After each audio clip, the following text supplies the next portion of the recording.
is attempt number 2 of my message today. I did a really good take the first time, and unfortunately I was connected to a speaker in another room and there was no sound at all. So this is attempt number 2. You're going to listen to my collection of thoughts on motherhood. I wanted to say at the top that I didn't write this all in one go. These thoughts were written down as they came to me when I felt inspired, when something happened in my day-to-day mothering that I wanted to put down on paper. Here we go. Number 1. Being a mother is to dig a well of patience. Sometimes the well is full to the brim, promising unlimited patience as and when you need it. And sometimes the well is completely dry and you are using the dregs. The constant interruptions, sometimes welcome and sometimes not, are a reminder to us that we are at the service of something greater than our own activities, the nurturing of a child. 2. Being a mother is to slowly, ever so slowly, relinquish control. Every year your child gets older, you must let go of them a little bit more. The baby that was once dependent on you for survival is now someone who doesn't need you so much anymore. The child that presented you with their dilemmas now has the tools to figure them out alone. You become a secondary character in a world where you were once the star of the show. There is a critical moment at which you must let them go entirely, because to hold on will mean you are pulling them back from a future that they are propelling towards.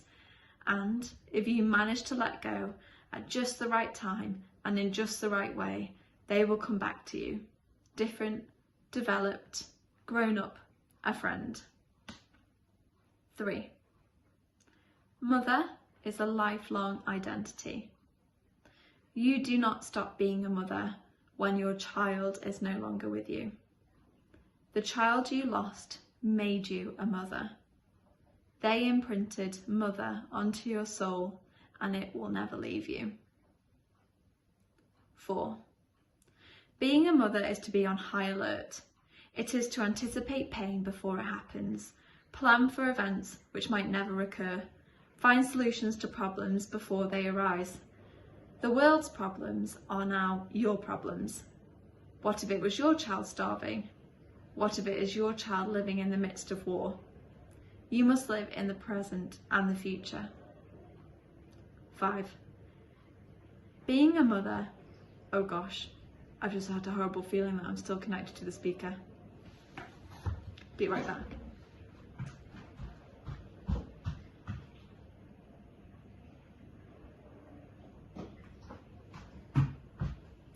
No, not connected to the speaker. I will carry on. 5. Being a mother makes you see a new dimension. Not just the world you live in, but the one your child lives in. You see everything through their eyes. The joy, the colour, the playfulness, the simplicity, the light, the laughs. 6. Being a mother means to love plainly and simply, without conditions or clauses. I think it is the closest we get to understanding God's love for us. It is a small glimpse into the purity of God's love. To love someone like this is a gift, and to be loved like this is a gift. 7. Being a mother is to listen, really listen. To think deeper than the words coming out of your child's mouth, and to try to understand them in the context of their life.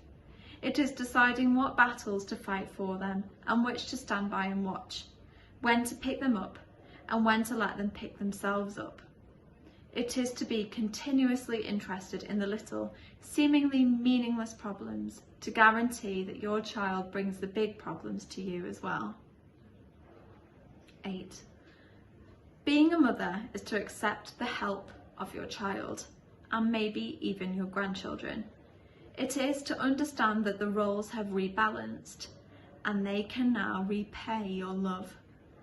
And this might be the greatest challenge of all, to say yes to their offering, because in their offering they are honouring you, their mother, honouring you for your multicoloured, multi-dimensional, constant, never-changing, self-sacrificial, purifying love.